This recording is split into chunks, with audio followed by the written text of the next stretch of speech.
with Mali. Our peacekeeping colleagues there report that the security situation in Bamako remains relatively calm with no major security incidents. While banks and large businesses have remained closed, most local shops and markets have reopened. We reiterate our call to reject violence, to respect the rule of law, and to preserve the rights of all Malians, including those of the president and the senior government officials who remain in detention. We also repeat our call for the immediate release of President Keita and the members of his government. The constitutional and democratic order must be restored as fast as possible. The UN mission in Mali remains deeply committed to implementing its mandate in support of the Malian peace process and the Malian people. In this regard, the mission stresses the need for full freedom of movement to allow the UN to carry out its mandate, to ensure the rotation of uniformed personnel, as well as medical evacuations in particular. Now, as our work continues, we're receiving reports just a few minutes ago that 4 peacekeepers were injured this morning when their logistics convoy was impacted by an explosion near Gao. As soon as we have more information to share with you, we will. Back in the Security Council in New York, the Special Representative of the Secretary General for Somalia, James Swan, briefed members of the Council.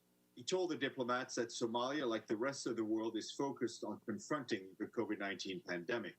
The pandemic is also having a severely negative economic impact on the country, with the government projecting an 11% decline in GDP this year.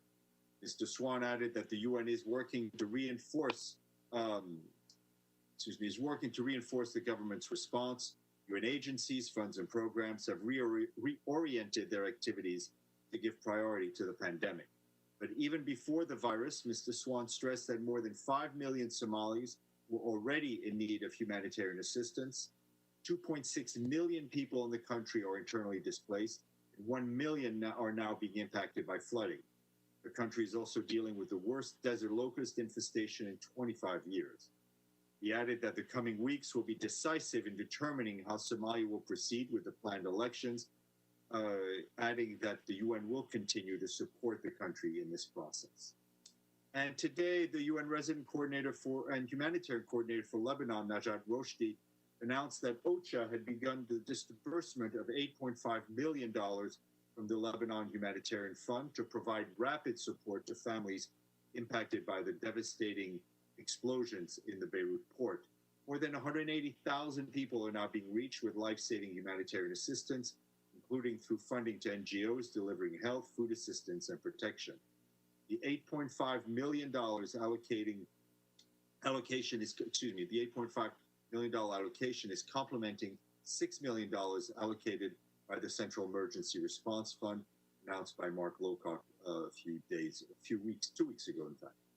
And turning to the Central African Republic, the UN peacekeepers there are continuing their technical logistical operation in support of the preparation of the country's presidential and legislative elections scheduled for December 27th of this year. As part of his good offices, the head of the UN mission, Munker Njai, met with the country's authorities and members of the opposition earlier this week to discuss the political situation as well as the electoral process.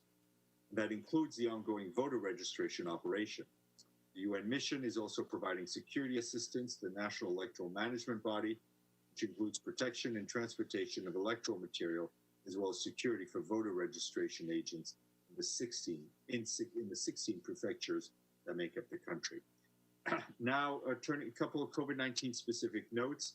In Syria, we remain concerned about the rising number of COVID-19 cases across the country. This morning, the Syrian Ministry of Health confirmed 1,927 people tested positive for the virus. That includes, sadly, 78 deaths, but 445 people have recovered.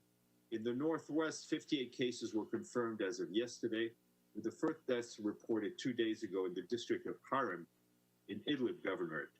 And on August 18th, the World Health Organization is leading UN preparedness and mitigation measures across Syria, including the country's northwest and in the north.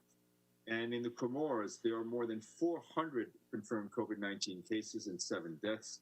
The UN team, led by acting resident coordinator Marcel Ouattara, continues to provide support for national authorities to boost its health and socioeconomic responses in the pandemic. The UN Children's Fund and the World Health Organization are providing support to the Ministries of Health and Education in the procurement of transport and distribution of clean water, protective equipment, medical and sanitizing supplies to hospitals and schools, while the UN Population Fund collaborated with youth associations to install hundreds of hand-washing stations across the country. On the socioeconomic side, our friends at UNDP put out a study on the impact of the virus on vulnerable populations and businesses, while working with the National Chamber of Commerce to assess the impact of the crisis on the private sector and formulate an inclusive recovery plan. And for its part, the UN Children's Fund continues to organize programs to support the most vulnerable children and mothers across the country, ensures continued access to education, sanitation, and nutrition. And in a survey conducted in sub-Saharan Africa by the World Health Organization, the survey has found that schools are fully open only in 6 of 39 countries surveyed. As a result, WHO and UNICEF are urging governments in Africa to promote the safe reopening of schools while taking measures to limit the spread of the virus. They say that the impact of extended education disruption is significant. Poor nutrition, increased exposure to violence, childhood pregnancies, and overall challenges in children's mental development are some of the key consequences faced by children. And as you may have seen the sad news on Monday this week, at least 45 migrants and refugees, including 5 children, died in a shipwreck off the coast of Libya. This is the largest recorded shipwreck in history this year. In a statement, the International Organization for Migration, the UN Refugee Agency, are calling for a review of international community's approach to this type of situation, adding there is an urgent need to strengthen the current search and rescue capacity to respond to distress calls. UNHCR and IOM are also calling on Libyan authorities to take firm steps against smugglers and traffickers. Some 37 survivors this week's shipwreck, mainly from Senegal, Mali, Chad, and Ghana, were rescued by local fishermen and later detained upon disembarkation in Libya.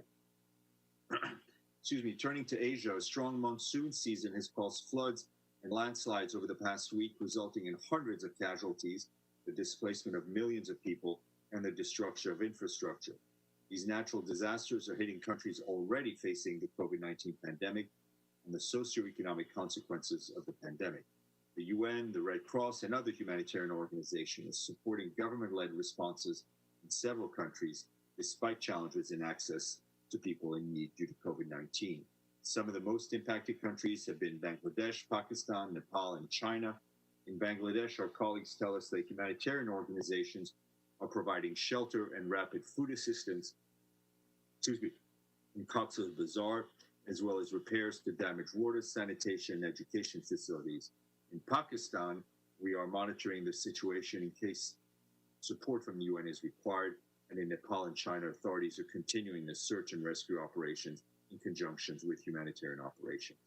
And our friends at the UN the UN Conference on Trade and Development, better known as UNCTAD, today said that the oil spill off the coast of Mauritius illustrates how small island nations face an existential and development threat from pollution of ships endangering their vulnerable marine ecosystem and ocean economies. UNCTAD said the incident highlighted the need for universal participation in the international framework to provide support when environmental disaster strikes and ensure small island developing states are protected.